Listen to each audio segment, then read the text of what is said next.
Good evening, everyone, and welcome to this March 2023 home group session. I'm so glad that you joined with us. I hope that you are seeing some new faces in your home group and you're getting to know those people just a little bit better. As I'm sure you're all aware, we have been focusing on knowing God for the past few months. That's actually part of what we call our core four, which is to know God, find freedom, discover your purpose, and then make a difference. That is the core four here at Trinity Church. And this first quarter of the year, we have been focusing specifically on knowing God. Well, today I actually want to talk to you about the message that I preached earlier this morning, which is the message on knowing God's love. Have you ever experienced love at first sight? Have you ever experienced it either personally or maybe you've seen love at first sight unfold in front of your eyes? You know, I would like to think that when my wife laid eyes on me for the very first time, it was love at first sight. It might have been lust at first sight. No, probably not. But I want to share with you a personal story today that goes along with our message of knowing God's love. Years ago, March the 23rd, 2012, it was a very special day for us. It was the day that our son was born. Our son Holden was born. When my daughter was born, the way that the family plan had been laid out via the birth mother is that my wife would be allowed to be in the birthing room as my daughter was born. That was something very precious that she was able to experience.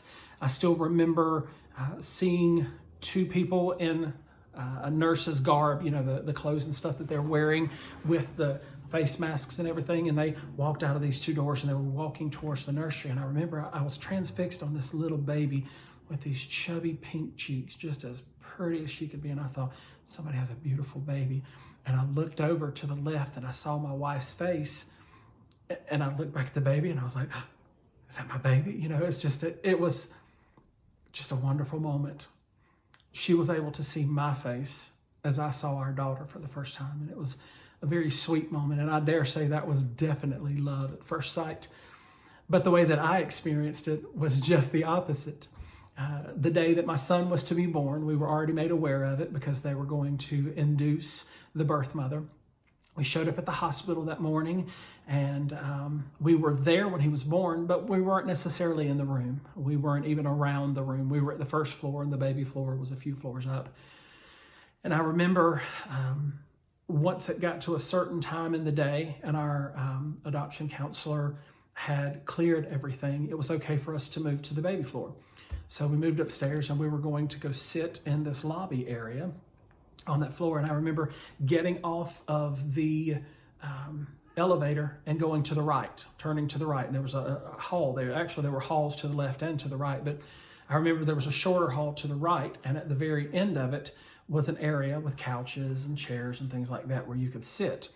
And my wife, myself, and the adoption counselor, we all moved down to that room.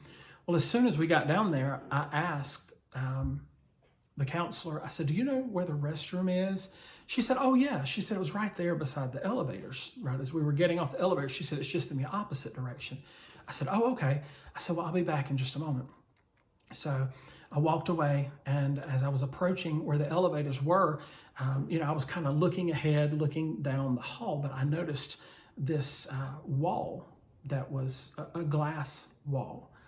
And I knew what the glass wall meant. Anyone who's ever been on the baby floor, the nursery is surrounded by like a glass wall, from say about, abdomen high up.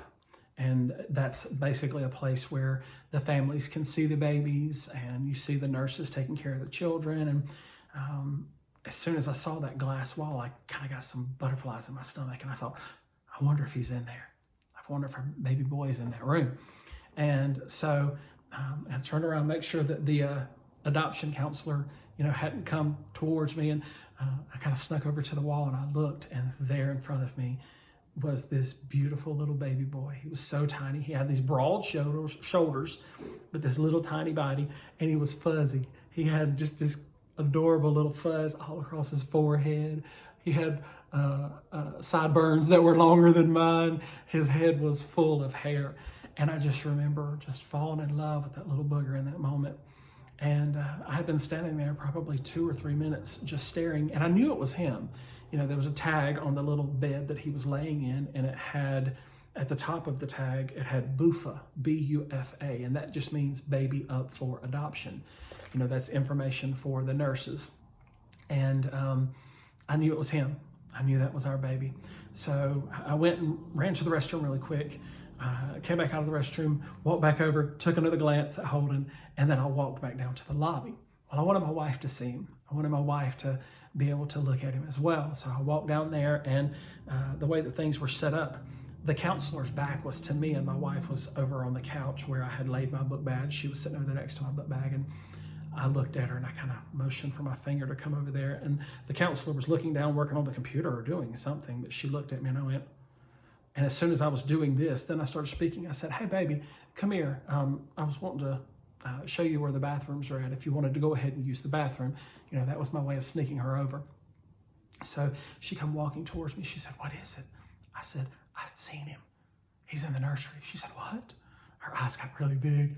I said, "Just follow me." I said, "He's right down here." I said, "He's next to the bathrooms." I said, "First of all, bathrooms are right here if you need them. I know we don't care about that right now, but he's right here."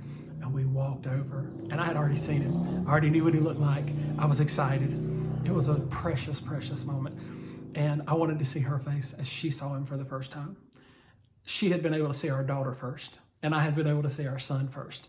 So I wanted to look at her. And I remember we walked over there, and I said, "That's him."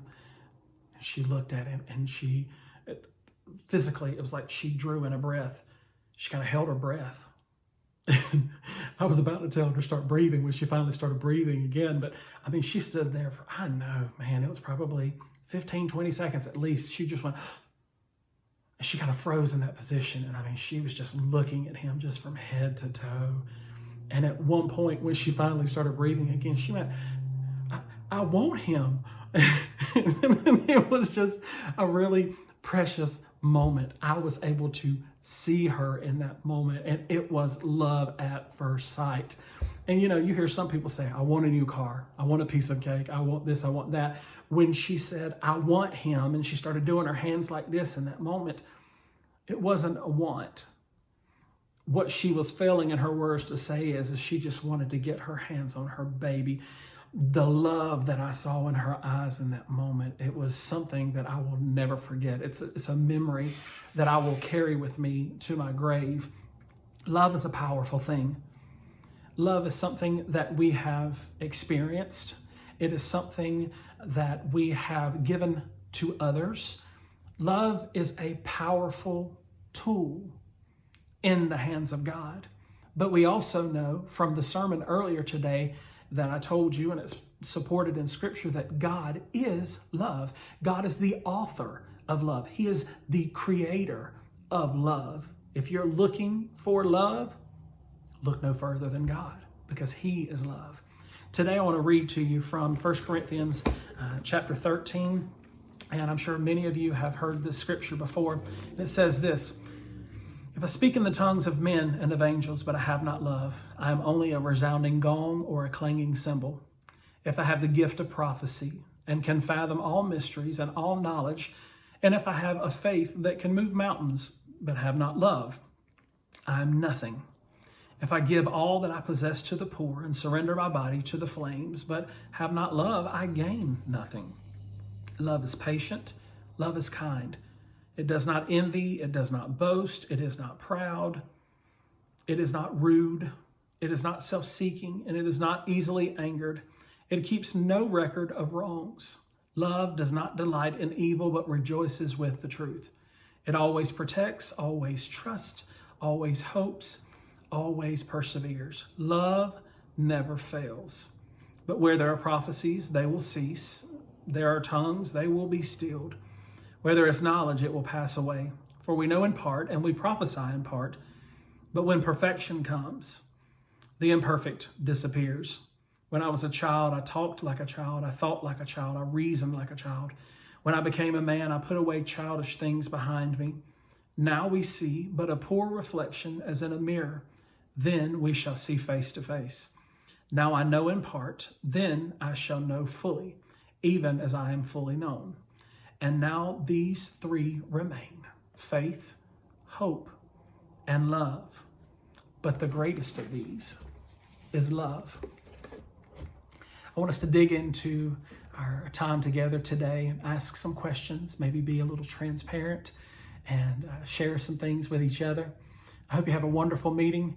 Again, thank you to our home group pastors for opening up their homes and for leading our groups. Thank you just for those of you that have shown up today and who have chosen to be a part of our home groups. Home groups is who we are. This is something that is very important and very valuable to us here at Trinity Church. So I'm so glad that you chose to take part in it. I hope you all have a great meeting and a great rest of your week. God bless you. I love you, and I'll see you soon.